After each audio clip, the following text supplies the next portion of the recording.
जब बात हो रही थी IMF की, हमारी जो MD, तो उन्होंने सबकी तारीफ़ की, लेकिन उन्होंने कहा, जब मैंने उनसे पावर की बात की कि मोहतरमा अब इंडस्ट्री, एक्सपोर्ट, इकॉनमी तब चलेगी जब कॉस्ट ऑफ प्रोडक्शन कम होगी। कहती बिल्कुल आप ठीक कहते हैं। तो मैंने कहा ग्रोथ तभी होगी कि हमारे जो ड्यूटी स्ट्रक्चर, हमारा जो एनर्जी है उसकी कॉस्ट कम होगी, एम्प्लॉयमेंट तब बढ़ेगी, तब हमारी प्रोडक्शन बढ़ेगी कि हम कम्पीट कर सकें दुनिया के ममालिक से। तो उसमें उन्होंने बड़ा पॉजिटिव बात की। उनके आप अपना प्लान लेके आएँ, मैं तैयार हूँ।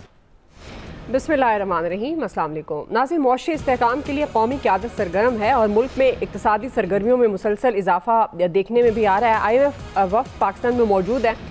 आला पाकिस्तानी हुकाम से मुलाकातों का सिलसिला जारी है। प्राइम मिनिस्टर शहबाज शरीफ ने भी मुत्तहिदा अरब इमारात का दौरा किया और वर्ल्ड गवर्नमेंट समिट में शिरकत की। इस दौरान उन्होंने अहम मुल्कों और IMF के आला सतह के वफ़द से भी मुलाकातें की।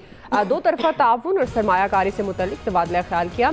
सदर आसिफ अली ज़रदारी ने भी चीन का 5 रोज़ा दौरा किया। पाकिस्तान और चीन के दरमियान मुख्तलिफ शोबों में MOUs और मुआहिदों पर दस्तखत किए गए। आज तुर्किया के सदर तैयब उर्दवान भी 2 रोज़ा दौरे पर पाकिस्तान पहुँच रहे हैं। दौरे के दौरान पाकिस्तान और तुर्किया के दरमियान मुख्तलिफ शोबों में मुआहिदों पर दस्तखत किए जाने का इम्कान है। नाज़रीन, वफाकी काबीना के इजलास से खिताब किया प्राइम मिनिस्टर शहबाज शरीफ साहब ने। उन्होंने बताया कि दुबई में IMF की MD से मुलाकात हुई। उन्हें एनर्जी सेक्टर में मुश्किलात के हवाले से हमने बताया है, जिस पर उन्होंने मुस्बत जवाब दिया है। और अब ये खदशा खत्म हो गया है कि बिजली की कीमतों में कमी पर IMF नहीं मानेगा। IMF ने कहा है कि बिजली की कीमतों में कमी का प्लान है तो लेकर आएँ, हम उस पर ज़रूर गौर करेंगे। प्राइम मिनिस्टर ने बताया कि IMF ने हुकूमत की कारकर्दगी को सराहा, प्रोग्राम को मौसर तरीके से नाफिज करने पर पाकिस्तान की तारीफ़ की।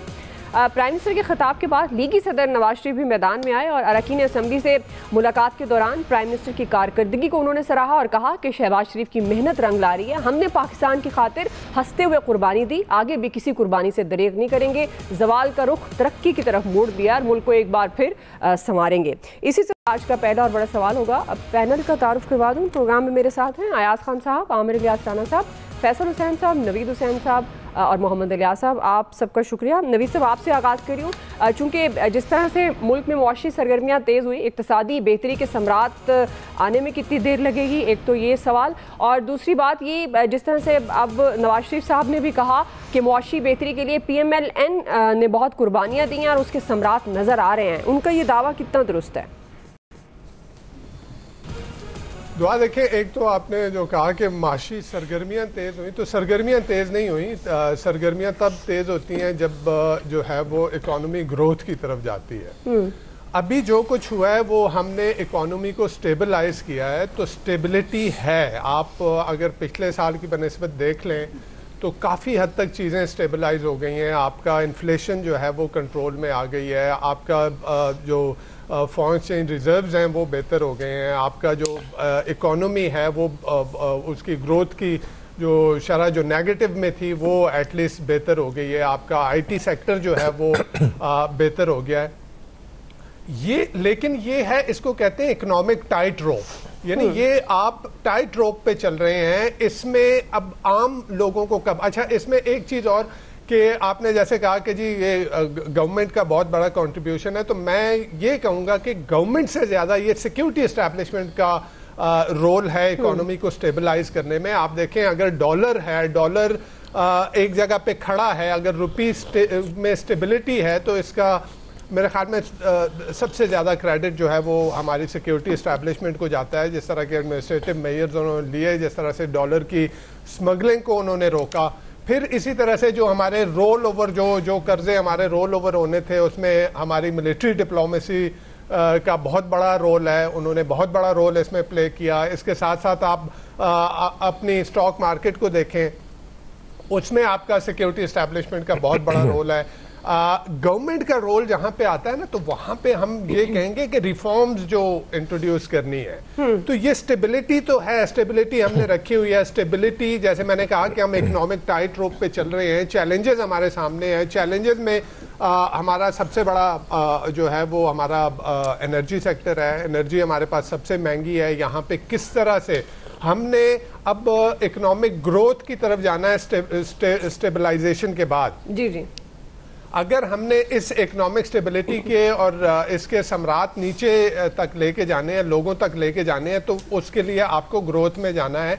इंडस्ट्री लगेगी, इंडस्ट्री से इकोनॉमिक एक्टिविटी जनरेट होगी, लोगों को नए जो है वो कारोबार के मौके आएंगे, नई मुलाजमतें बनेंगी, लोगों की जो है वो परचेजिंग पावर बढ़ेगी और कॉस्ट ऑफ लिविंग उनकी जो है वो नॉर्मलाइज हो जाएगी। लेकिन ग्रोथ की तरफ हम इस वक्त नहीं जा सकते। जैसे अगेन मैंने कहा कि हम पुलिस रात पे, इकोनॉमिक पुलिस रात पे खड़े हैं कि अगर हम ग्रोथ की तरफ जाते हैं तो ये जो भी हमने अभी इकोनॉमिक इंडिकेटर हमारे हैं, ये सारे, यही मैं पिछली पीटीआई की गवर्नमेंट की मिसाल देता हूं कि हमारे पास तकरीबन $16 बिलियन के हमारे फॉरेन एक्सचेंज रिजर्व बन गए थे। लेकिन हुआ क्या कि जब हम ग्रोथ की तरफ गए, इकोनॉमी हीट अप हुई और उसके बाद सारी चीजें, तो यहाँ पे भी अभी भी आप देखें आपकी जो एक्सपोर्ट्स हैं इस वक्त वो तकरीबन 2.3-2.4 बिलियन की आपकी एक्सपोर्ट है मंथली। जी जी। और जो आपकी इंपोर्ट है वो 5 बिलियन से, तो यहीं पे आपके पास जो है वो ट्रेड डेफिसिट आपका सामने आ जाता है। तो इसके लिए आपने दूसरी चीज ये है कि जी आप यहाँ पे फॉरेन इन्वेस्टमेंट लेके आए। फॉरेन इन्वेस्टमेंट किस तरह से आएगी, उसके लिए जो सिचुएशन है, आपकी सिक्योरिटी सिचुएशन इंतहाई बुरी है। आप देखें जो ग्लोबल टेररिज्म इंडेक्स है 2023 में आप जो थे 10वें नंबर पे थे टेररिज्म के हवाले से, और अभी आप 2024 में जो नया इंडेक्स आया वहां पे आप चौथे नंबर पे चले गए हैं। इंटरेस्टिंगली अफगानिस्तान का नंबर उस वक्त 2023 के ग्लोबल टेररिज्म इंडेक्स में नंबर 1 था, वो आज 6ठे नंबर पे है और पाकिस्तान जो है चौथे नंबर पे आ गया है। तो इसका मतलब है कि सिक्योरिटी की सिचुएशन इतनी बुरी हुई है। उसके साथ साथ जो आपकी पॉलिटिकल इंस्टेबिलिटी है, पॉलिटिकल केओस है, तो ये सारी चीजें जब तक देखें इनको वो टैकल नहीं किया जाएगा ना, तो हम स्टेबिलिटी रहेगी जब तक हम IMF के प्रोग्राम में हैं। लेकिन वो अगेन वो इकोनॉमिक पुलिस रात है, थोड़ा सा आगे पीछे होंगे और फिर जो है खुदा न खासा चीजें बुराई की तरफ जा सकती हैं। जी आमिर साहब, आपको लगता है, क्योंकि IMF ने भी कहा है पाकिस्तान तरक्की की राह पर गामजन है, प्राइम मिनिस्टर बड़े होपफुल हैं बहुत सारी चीज़ों को लेकर, ख़ासतौर पर एनर्जी सेक्टर के हवाले से जो हमने अपने शो में भी बारहा बात की, अब फिर से गर्मियाँ आ रही हैं, तो ये एक बहुत बड़ा जिन है जो आवाम को बहुत भुगतना पड़ता है। तो आपको लगता है कि वाकई मईशत में जो बेहतरी की बातें हो रही हैं इसके सम्राट आम आदमी तक भी मिलेंगे, और जो नून लीग कह रही है क्या दुरुस्त है नवाज शरीफ साहब का? देखिए बात यह है कि नवीद साहब ने बड़ा अच्छा कंपैरिजन किया सिक्योरिटी इस्टेब्लिशमेंट की, डिप्लोमेसी का और इकनॉमिक ग्रोथ में, और साथ ही रगड़ दिया कि इस वक्त सिक्योरिटी की हमारी सबसे बुरी सिचुएशन है। बस यही वो जगह है जहाँ पे फ़ौज, हुकूमत, हमारी अपोजिशन, हम लोग सबको सोचने का मकाम है कि जिसका जो काम है उसको वही करना चाहिए और मिल के करना चाहिए। क्योंकि हमारा मुल्क ऐसी जगह पे नहीं खड़ा कि जी आप जाएं बॉर्डर पे अकेले खड़े हो जाएं और आप जाएं हुकूमत की गवर्नेंस कर लें। हमने तबाह किया है मिल के। इसी सिक्योरिटी इस्टेब्लिशमेंट ने एक तजर्बा इमरान खान की सूरत में किया था और फिर हाथ लगा के भाग लिए, उठा के भाई क्या करें हम, तो हमने ये बहुत बुरा किया। बरमला इजहार भी हो रहा है उसका कि अब आपकी मईशत की चूल्हें हिल गई कि आपने कोई बुनियाद रहने ही नहीं दी अपनी। आज अगर शहबाज शरीफ की तारीफ सुबह 10 बजे पाकिस्तान टाइम में 10:04 पे शायद IMF की MD का ट्वीट आया था कि वो रात को मिली हैं वहाँ पे, और उन्होंने फिर इजहार किया कि डिटरमिन आया नज़र प्राइम मिनिस्टर, उनकी टीम, कि वो हमारी इस्लाहात पे अमल दरामद के लिए, मौसर अमल दरामद के लिए हैं। ज़ाहिर है मौसर अमल दरामद का मेरे और आप पे यानी आम आदमी पे ज़्यादा फ़र्क पड़ता है कि ये बड़े लोगों के तो नहीं छेड़ते कोई भी चीज़, तो वो महंगाई को भी हम फेस करते हैं, दूसरी चीज़ें भी। लेकिन जहाँ मुल्क पहुँचा है ज़ाहिर है कि वो मिलिट्री और सिविल गवर्नमेंट के एक पेज पे होने की वजह से आज स्टेबिलिटी वापस आई है कि जो जहाँ जहाँ पे इल्ज़ाम फ़ौज पे लग रहा था, फ़ौज ने वो सारी स्मगलिंग रोकी, फ़ौज ने स्टेबिलिटी के लिए स्टॉक एक्सचेंज में काम किया। अभी नवीद साहब कह रहे थे ना ये सारी चीज़ें, तो अब उनको रास्ता हमें बनाना है, यानी सियासतदानों को, गवर्नमेंट को, मीडिया को, कि जी आपकी असल जिम्मेदारी क्या है, लेकिन आप ये बीच में भी नहीं छोड़ सकते। क्योंकि तबाही भी आपके बाइस हुई ना कि जब आप पिछली रजीम में जो लोग मौजूद थे, जिसकी फिर प्रेस कॉन्फ्रेंस करके वजाहत की गई कि हमने एक तय किया है कि हम इस काम में नहीं पड़ेंगे, यानी गंदा करने का काम छोड़ने की बजाय आप पाकिस्तान को चलाना है। तो अब आप आके चलें, रास्ता सियासतदानों को आपस में लेना है। मैं बार बार कहता हूं कि अपोजिशन का ग्रैंड अलायंस वजूद में आए तो बहुत अच्छा होगा। कल इन्होंने 2 महीने बाद अब स्टीयरिंग कमेटी बनाई है, आपको पता है, और उसने फिर जाके अगला इनका ग्रैंड एजेंडा बनाना है, और वो जाके बात बनेगी तभी कि भाई आप लोग अपोजिशन से चाहे जो मर्जी तहरीक चलाएं, लेकिन बातचीत का रास्ता फिर वो जिद वाला नहीं होगा। आज वो तीसरा खत इमरान खान साहब लिखने जा रहे हैं आर्मी चीफ को, तो फिर वो शौक से लिखें। वो फिर चीफ जस्टिस को जो खत लिख रहे हैं, चीफ जस्टिस ने भी मार्क कर दिया ना आईनी बेंच को। आज मौलाना फजलुर रहमान भी क्या कह रहे हैं, आईनी बेंच पे वेट करें। तो जिस पे सारा गुस्सा इमरान खान साहब का है, उनके सारे लोग जिनके घरों में जाके बात कर रहे हैं, वो भी समझा रहे हैं कि खान साहब ठंडे हो जाएं, क्योंकि जज्बात से काम नहीं होना। आप शेर अब्दुल मरवत को आज चौथी दफा जराए की बुनियाद पे निकाला गया, यानी उनके अपने तर्जुमान वकील भी ये नहीं कह रहे कि जी वो भाई हमारी तरफ से ये कह दो जराए से चला दो, भाई आप आओ ना डायरेक्ट, क्योंकि हमें तो पीके एक्ट के तहत जराए बताने पड़ेंगे, तो हम तो अब बताएंगे भाई बात कि आपने जो भी कहना है खुल के आए ना सामने। ये अगर मैं बीइंग रिपोर्टर काम करूंगा तो मैं तो जरिया लेके जाऊंगा कि भाई तुम जेल की बात कर रहे हो और बताते नहीं हो, तो आ जाओ फिर मैदान में।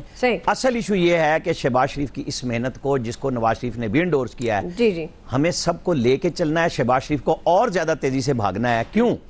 इसलिए कि वो वजीर आजम है, उन्हें अपोजिशन के साथ राब्ते तमाम अपोजिशन के साथ बढ़ाने चाहिए, सिर्फ मौलाना फजलुर रहमान के साथ नहीं, बिल्कुल सबके साथ। के जनाब अगर आप ये अच्छा काम कुछ करने जा रहे हैं और बिजली की कीमतें कम होगी, तो ग्रोथ की जिसकी बात हो रही है, मैं वापस आऊंगा उस सवाल पे, तो वो इंडस्ट्री तभी चलेगी ना जब कंपेटेबल होगी दुनिया में, आप अपनी सस्ती चीजें बेच सकेंगे। सही से, क्योंकि अब ये चीजें मुकाबले के साथ है ना, कोई आपको किसी रियायत इस बुनियाद पे तो नहीं देगा कि आपने महंगी बनाई है हमें महंगी दे दें। क्यों भाई? लोग कहेंगे हमें सस्ता आप कैसे देंगे और अच्छा माल देंगे। तो ये अच्छी बात हुई है कि एक ऐसे वक्त में जब यहाँ इस मुल्क में शोर शराबा हो रहा था कि कितनी IMF क्या करने आया है, हालांकि IMF की टीम जिसने अगली किस्त देखनी है वो मार्च में आनी है। सही सही। और ये अच्छा हो गया, एक माहौल बन गया, मुलाकात हो गई। अपोजिशन को अपने ग्रीवेंसेस बताने चाहिए। जब इमरान खान ने कहा कि मैंने उनसे कहा था कि हमें शफाफ इलेक्शन चाहिए, तो वो जरूर बताएं ये बात। कोई बंदा ये नहीं कह सकता कि जी वो ये क्यों कह रहे हैं, लेकिन अल्टीमेटली बैठना पड़ेगा। ठीक है, जाहिर है उसी से रास्ता निकलेगा। जी एयाज साहब। दुआ हमारे प्राइम मिनिस्टर माहौल तो बना लेते हैं, ये तो उन्हें माहौल तो बनाना आता है, और तारीफ़ें भी देख लें उनकी हो रही हैं बड़ी संगीन किस्म की। अब रौला ये है कि एक दौर था कि हमारे लिए सबसे मुश्किल जो ख़बर रिपोर्ट करना होता थी ज़राए के हवाले से होती थी। आज मुझे लगता है कि सबसे ज़्यादा मुस्तनद खबर होती ही ज़राए की है, क्योंकि सीधी बात पता नहीं क्या हो गया हमें कि हम ओन करना पसंद ही नहीं करते चीज़ें। प्राइम मिनिस्टर साहब ने बड़ा अच्छा किया, बिजली के रेट्स कम करने के लिए उन्होंने बात की IMF से, और ये यकीन भी उनसे हासिल कर लिया कि जी हम पूरी तरह गौर करेंगे, आप टेंशन ना लें इस पे। बड़ी अच्छी बात है, बिजली के रेट्स कम होंगे, ज़ाहिर है इंडस्ट्री तो फिर ही चलेगी। लेकिन किसी प्राइम मिनिस्टर को कभी ये ख्याल नहीं आता कि वो IMF से ये भी बात कर ले कि ये जो मुलाजमीन है बेचारे तनख्वाहदार, वो इन पे जो इतना ज़्यादा टैक्स लगा देते हैं हम, वो ये भी हमें कम करने की इजाज़त दे दें कि हम इन पे कोई थोड़ा टैक्स ही कम कर लें। अच्छा, वो ना IMF उसके लिए तैयार होता है, इवन गौर करने के लिए भी तैयार नहीं होता, बाकी चीज़ों पे तैयार हो जाता है। जो मतलब ऊपर वाली वो मराहत है उसके लिए IMF को भी कोई इशू नहीं होता। 6 रुकनी बेंच को तैयार करना पड़ेगा। रोला वही है कि वो सारी चीज़ों के लिए मान जाते हैं कि सिर्फ ये है कि ये तनख्वाहदार तबका इस पे टैक्स और बढ़ा दो। उसकी वजह ये ना कि ये बड़ा आसान है, इसके लिए मुश्किल नहीं होती बिल्कुल भी। बड़ी अच्छी बात है, इकोनॉमिक एक्टिविटी हो रही है, स्टॉक एक्सचेंज बहुत ऊपर गई हुई है, सिक्योरिटी इस्टेब्लिशमेंट का 2 चीज़ों में तो बहुत ही ज़्यादा रोल रहा है, इसमें कोई शक नहीं है। एक तो डॉलर को स्टेबलाइज करने में, डॉलर ऊपर बहुत ज़्यादा 300 प्लस पे जाके वापस लाना, उसके बाद चलें फिर भी अभी भी थोड़ा ज़्यादा है, लेकिन ये अचीवमेंट है। फिर मुझे ये मेरे ज़ाती इल्म में है कि जो IPP से जो मामला चले, इसमें भी सिक्योरिटी इस्टेब्लिशमेंट का बहुत रोल रहा। लेकिन हम ये क्यों इनको कोई डिफ्रेंशिएट कर रहे हैं कि गवर्नमेंट कोई और है और सिक्योरिटी इस्टेब्लिशमेंट कोई और है? ये दोनों एक ही हैं असल में। तो इस वक्त तो कोई शक नहीं है, वो ऑनरशिप शहबाज साहब की तारीफ़ें उधर से भी होती हैं, वो IMF से होगी, तो कोई नई बात तो नहीं है। अब मसला वही रहेगा कि इस्लाहात, मतलब इस्लाहात किस तरह से होंगी मुझे नहीं समझ आती।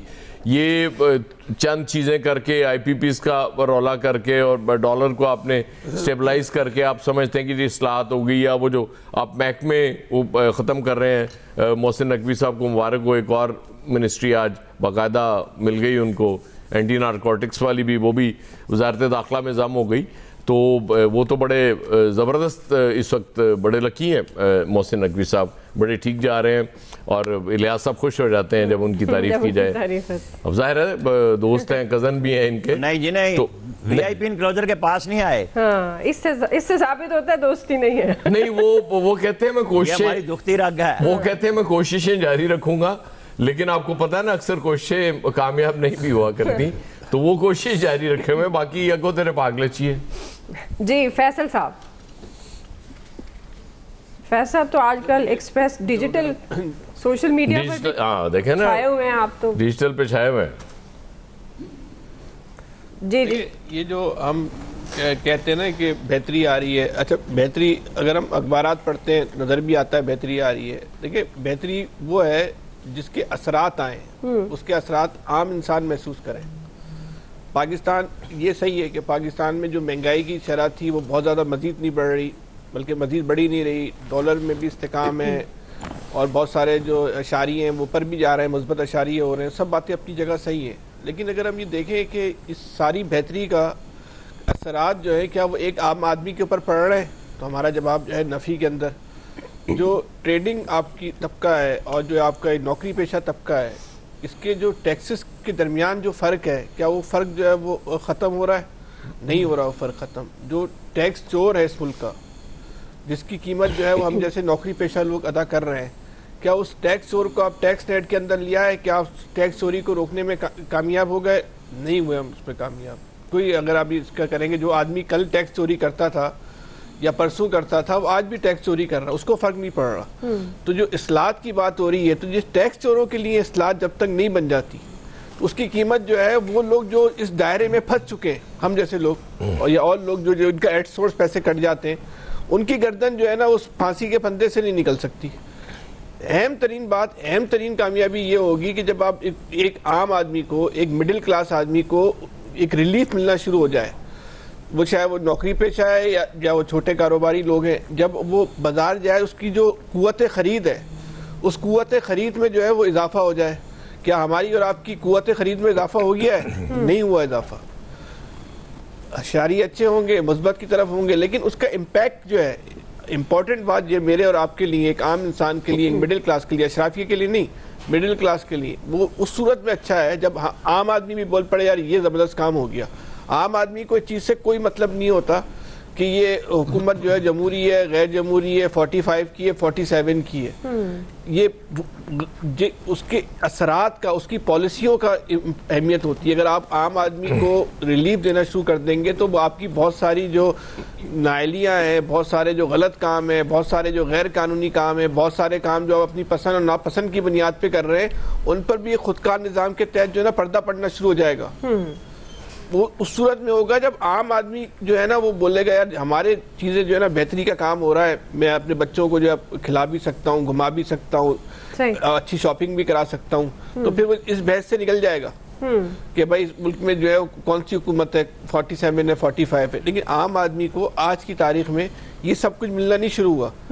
अगर हुकूमत ये समझती है कि वो मुस्तकबिल में उसकी सिम सही है, उसकी नीयत सही है, अल्लाह करे ऐसे ही हो, आम आदमी को रिलीफ मिलना शुरू हो जाए तो बट ठीक है। हमें और आपको क्या करना है कि एक्स की हुकूमत हो, वाई की हुकूमत हो, हमारा आपका तो बुनियादी इशू पहले अपने पेट पालना है, बच्चों को पढ़ाना है, ये हमारे बुनियादी इश्यूज है ना। जी जी। ये जब हमारे इश्यूज हल हो जाएंगे तो फिर हम अगले सोचेंगे जमहूरियत होनी चाहिए या पार्लिमानी या सदारती निज़ाम। अभी तो हमारा ये मसला है। नहीं, वो मेरा हुकूमत कह रही थी कि डिजिटल वालों को पहले सम्राट पहुंचाएंगे। जी, डिजिटल वालों की वो उसमें भी है ना तबका अशराफिया बन गया है, वो अशराफिया जो है ना वहाँ भी सम्राट नीचे नहीं आते। जी इलियास साहब, देखिए ये मुल्क के ना अशराफिया ने बड़ा परेशान किया हुआ है। देखिए बिल्कुल कह रहे हैं कि इकोनॉमी स्टेबल हो रही है, जब ग्रोथ होगी तो तब उसके सम्राट जब आएंगे। अब देखें इन्होंने टैक्स के जो क्या कहते हैं इसकी रेशो को कम करना चाहिए, ताकि और जो लोग टैक्स नेट में नहीं उनको टैक्स नेट में लाना चाहिए, बजाय कि वही बर्डन पे करते रहें।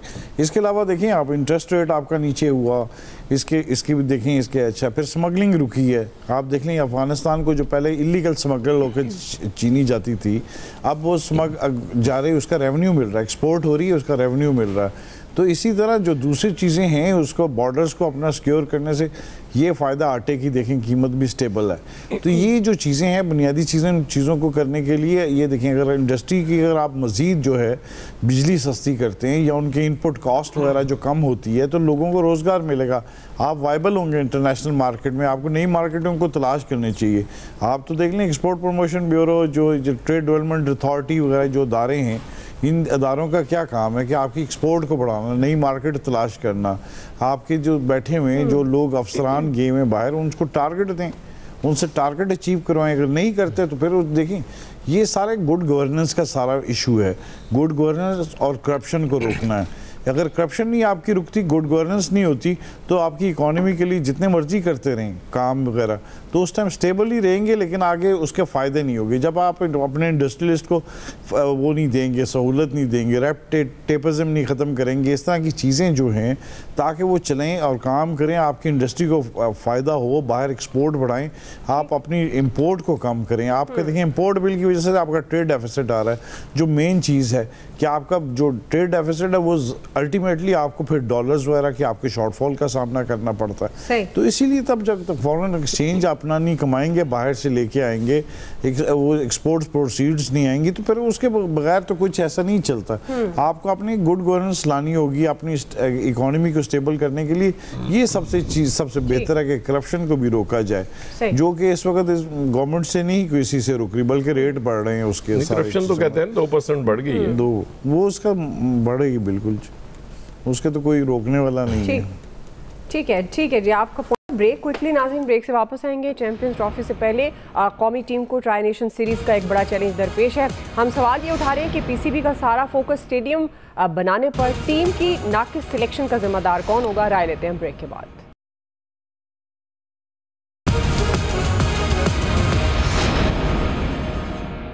नाज़रीन, चैंपियंस ट्रॉफी की तैयारियां रूज पर हैं। काउंटडाउन शुरू हो गया है। 19 फरवरी से क्रिकेट का सबसे बड़ा मेला सजने जा रहा है। सिर्फ 7 दिन बाकी हैं। क़ज़ाफ़ी स्टेडियम लाहौर और नेशनल स्टेडियम कराची का शानदार इफ्तिताह हो गया है। मगर चैंपियंस ट्रॉफी से पहले पाकिस्तान टीम को ट्राई नेशन सीरीज़ में बड़ा चैलेंज दरपेश है। न्यूजीलैंड फाइनल में है। इस वक्त पाकिस्तान और साउथ अफ्रीका के दरमियान नेशनल स्टेडियम में मैच जारी है, जो सेमीफाइनल की हैसियत इख्तियार कर गया है। साउथ अफ्रीका ने कौमी बॉलर्स की जमकर पिटाई की और मुकर्ररा 50 ओवर में पाकिस्तान के खिलाफ 352 रन का एक पहाड़ खड़ा कर दिया है। हदफ के ताक़ुब में कौमी टीम की बैटिंग इस वक्त जारी है। नाज़रीन, इस सीरीज़ में अब तक पाकिस्तानी टीम मुकम्मल तौर पर फ्लॉप नज़र आ रही है। कोई बड़ा कारनामा टीम उस तरह से सर अंजाम देने में नाकाम नज़र आती है। इससे पहले साबिक सीनियर प्लेयर्स की तरफ से चैंपियंस ट्रॉफी के लिए कौमी टीम के सिलेक्शन पर कई एतराज़ात और कारकर्दगी पर सवालात उठाए जा रहे हैं। टीम में तब्दीली का मशवरा भी दिया जा रहा है। ताहम पीसीबी और सिलेक्शन कमेटी की हरदर्मी बरकरार है, नज़रसानी के लिए तैयार नहीं है। इसी से मुतालिक सवाल आया आगाज़ करिए, क्योंकि जो देखा गया पीसीबी का सारा फोकस स्टेडियम बनाने पर, स्टेडियम्स पर अरबों रुपए खर्च किए गए, मगर टीम की सिलेक्शन पर कोई तवज्जो नहीं दी गई, जिस पर सवाल भी उठाए जा रहे हैं। आपके ख्याल में टीम की नाकिस सिलेक्शन का जिम्मेदार कौन है और क्या ये टीम चैंपियंस ट्रॉफी में शायकीन की तवक्कुआत पर पूरी उतरेगी? तो सबसे पहली बात यह कि आपने बड़े पैसे खर्च करके बड़े कम दिनों में लाहौर क़ज़ाफ़ी स्टेडियम 117 दिन में, कराची वाला 120 दिन में, हालांकि कराची में काम कम था, लाहौर में ज़्यादा था, वो आपने कर दिया। वेरी गुड, मतलब शायान शान बना दिया आपने चैम्पियंस ट्रॉफी के इंटरनेशनल लेवल के आपने स्टेडियम्स बना दिए। लेकिन उसके साथ वो एक टीम भी है पाकिस्तान की, वो स्टेडियम उसी वक्त खूबसूरत लगेंगे पाकिस्तानी शायकीन को जब उनकी अपनी टीम वहाँ खेल रही होगी। अब खुदा न खास्ता चैंपियंस ट्रॉफी का सेमीफाइनल लाहौर में होना है, फाइनल कराची में होना है जी। अगर पाकिस्तान टीम सेमीफाइनल में नहीं खेलती, उस स्टेडियम को लोग देख के क्या करेंगे? तो आपने इतने, मुझे समझ नहीं आती कि वो तजुर्बे करते करते जब कोई टूर्नामेंट सर पे आ जाता है, उसके बाद एक टीम अनाउंस होती है और उसमें फ़हीम अशरफ साहब कहाँ से आ जाते हैं, खुशदिल शाह कहाँ से आ जाते हैं, मुझे मेरी समझ से बाहर है साउथ शकील, ठीक है यार टेस्ट में बड़ा अच्छा खेल रहे हैं, लेकिन अब वनडेज के लिए फिर वो उस अपना वो क्या नाम है उस्मान खान के, क्या वो जो आपने दुबई से इंपोर्ट कर लिए थे, मतलब जो परफॉर्म नहीं कर सके भाई, ये इतने बड़े उस्मान प्लेयर है ना, तो आप इनको इन मैचेस में चांस देते ना। मतलब आपने फ़हीम अशरफ को कहाँ छुपा के रखा हुआ है वो, और उस्मान खान को कहाँ छुपा के रखा हुआ है, उन्हें चांस देते ताकि पता चलता। अब बदकिस्मती ये है कि 350 खा लिया, वो बॉलिंग मुझे नजर ही नहीं आ रही जो काटती है हमारी बॉलिंग में। उसके बाद 3 आउट भी हो गए हमारे 102 पे गालिबन थोड़ी देर पहले का जो स्कोर था, और उसमें सबसे बड़ा जो एक फैक्टर हो सकता था जीत का वो फ़खर जमान है। अच्छा, इतनी तनकीद के बाद उम्मीद थी कि चलो एक आध प्लेयर ही को चेंज कर लेंगे, काम कर डाल देंगे, लेकिन उन्होंने कहा जी नहीं, ताड़ी ऐसी थी तैसी, हम चूंकि डिसाइड करने वाले हैं, हमारी मर्जी है हमने कौन सा प्लेयर खिलाना है। तो भाई ये स्टेडियम खूबसूरत बनाने के साथ साथ ये नहीं होता कि स्टेडियम हमने खूबसूरत बना दें, अब टीम अल्लाह बना देगा, इस तरह नहीं होता, टीम भी आप ही की जिम्मेदारी थी। जी आमिर साहब। देखें जी, मैं तो बिल्कुल अपनी पाकिस्तानी टीम को कहूँगा कि जी आप मेहनत करें, इनका रिजल्ट देख के बात करनी चाहिए हमें। ज़ाहिर है हमारे एनालिसिस हैं, जो लोग ज़ाहिर है कि जिन्होंने स्टेडियम बनाया वो मज़दूर मिस्त्री जो इदारे बना रहे हैं वो क्रिकेट के खिलाड़ी नहीं बना रहे। हाँ, मैनेजमेंट बॉडी अपनी जगह पे मौजूद है, उसका इससे क्या ताल्लुक है, आपको अच्छे स्टेडियम बनाने थे बना दिए।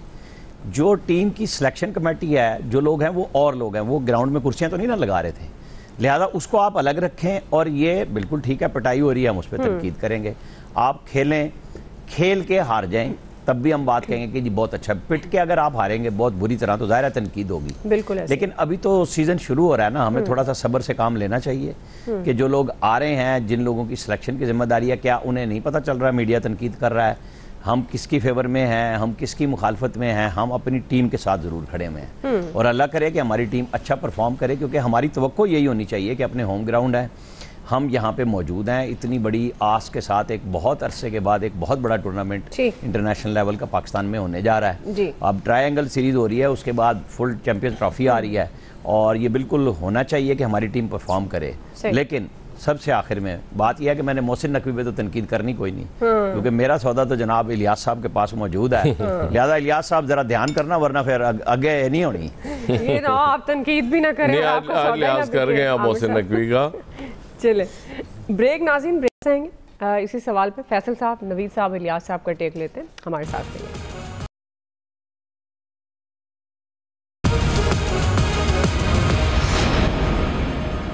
वेलकम बैक नाज़रीन। जी फैसल साहब, आपके ख्याल में अब टीम सिलेक्शन पर सवालात उठाए जा रहे हैं, ज़ाहिर है फिर कहीं ना कहीं इस पर भी बात हो रही है कि इतना पैसा आपने जो लगा दिया स्टेडियम में, लेकिन टीम की सिलेक्शन पर तवज्जो नहीं दी गई, तो आपके ख्याल में कौन जिम्मेदार है और कितनी जिम्मेदारी बनती है सिलेक्शन कमेटी की, इंतज़ामिया की?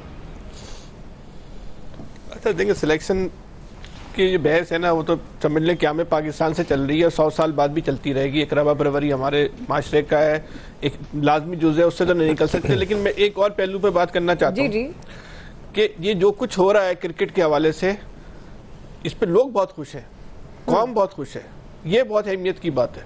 ये छोटी छोटी खुशियाँ हैं जो ये कौम जो है ना सेलिब्रेट करती है। क्रिकेट एक ऐसा चीज़ है जिससे पाकिस्तानी कौम का बिल्कुल वो ताल्लुक है जो आशिक और महबूब का ताल्लुक होता है। आशिक और महबूब का जो है ना ताल्लुक होता है, तो लोग इस खुशी को एंजॉय कर रहे हैं। अब ये सिलेक्शन कौन हुआ, अच्छा हुआ बुरा हुआ, ये एक ऐसी डिबेट है जिसका हमारे पास कोई हल नहीं है, और हमें ये भी नहीं पता कि ये 100 साल बाद, पहले भी बहस थी 50 साल पहले, 50 साल बाद भी हो रही होगी। क्रिकेट हो रही है इस मुल्क के अंदर, ये अच्छी बात, ग्राउंड आपके आबाद हो रहे हैं, लोग उसको एंजॉय कर रहे हैं, तो हमें इस खुशी को सेलिब्रेट करना है। क्रिकेट में जो मसाइल है वो आहिस्ता आहिस्ता कभी ना कभी चीज़ें, जिस तरह हमारे और चीज़ें तबाह हुई होंगी, इस तरह ये क्रिकेट के शोबे भी तबाह होंगे, लेकिन कौम की जो एंजॉयमेंट है, कौम की जो इन्वॉल्वमेंट है, ये बड़ी अहमियत की हामिल है। तो ये एक बड़ी अच्छी बात है पाकिस्तान के लिए। पूरी कौम में एक जज्बा है, एक जोश है, और लोग, मैं देख रहा हूँ पिछले दिनों जो PSL हुआ था उसमें हमें वो सरगर्मियां लोगों की नजर नहीं आई थी, स्टेडियम नहीं गए थे, लेकिन इस कल भी स्टेडियम में और आज भी स्टेडियम में, काफी कराची के स्टेडियम में जो रश है, और ये बता रहा है कि चैंपियन ट्रॉफी को लोग जो है फुल तरीके से एंजॉय करेंगे। चलिए ठीक है जी, नवीद साहब। अच्छा दुआ देखें, मैं इसको थोड़ा सा डिफरेंट देख रहा हूँ। देखें आप 70 की दहाई में देखें, 80 की दहाई में देखें, 90 की दहाई में देखें, हमने बड़े बड़े हमने वर्ल्ड कप करवाए, हमने वर्ल्ड कप जीते। अच्छा, उस वक्त क्या था और उसके बाद हुआ क्या? जब मुशर्रफ आए, मुशर्रफ के बाद जो है वो पीसीबी के साथ जो खिलवाड़ किया गया, यानी कभी कोई रिटायर्ड जर्नल ला के बिठा दिया जाता है, कभी कोई ब्यूरोक्रेट ला के बिठा दिया जाता है, कभी कोई जर्नलिस्ट ला के बिठा दिया जाता है, कभी कोई मीडिया मुगल, और अभी जो जिन साहब को दिया हुआ है वो तो पार्ट टाइम काम कर रहे हैं ना। तो जब तक हम फेवरेटिज्म इस मुल्क में नहीं होगा, जिसका काम उसी को साजे, ये वाली सोच नहीं होगी, तो ये जो हमारा इन्हितात है, जैसे मैंने कहा कि हम वर्ल्ड कप जीतने वाली हमारी टीम, हम दुनिया के टूर्नामेंट करवाने वाले, और आज हम कहाँ पे आए हैं। तो जब तक ये नहीं होगा कि जिसका काम वो करे तो ये जो है इसमें बेहतरी मुझे नजर नहीं आती। आपका पॉइंट आ गया जी इलियास साहब। देखिए बिल्कुल जी, पाकिस्तान में से क्रिकेट बिल्कुल एकदम ख़त्म हो गई थी, जैसे आपको पता एक वाक़या हुआ। अब सोचना कि उसके बाद अब दोबारा जो ग्राउंड है, आज हमें कराची में देखे खुशी हुई, लाहौर में देखे लोगों की इन्वॉल्वमेंट वगैरह, सिलेक्शन के लिए बिल्कुल सिलेक्शन के लिए साथ में इनकी प्रैक्टिस बड़ी होनी चाहिए, खिलाड़ी नया टैलेंट तलाश करना चाहिए, वो बिल्कुल ख़त्म हो गया। वो ये देखना चाहिए ना सिर्फ ये ग्राउंड बल्कि बाहर की ग्राउंड भी देखनी चाहिए, जहाँ से नया टैलेंट आए उसको लेके आना चाहिए। बिल्कुल जी, आपको पॉइंट आगे खत्म हो गया जी। आज के एक्सपर्ट से इतने, ख्याल रखिएगा।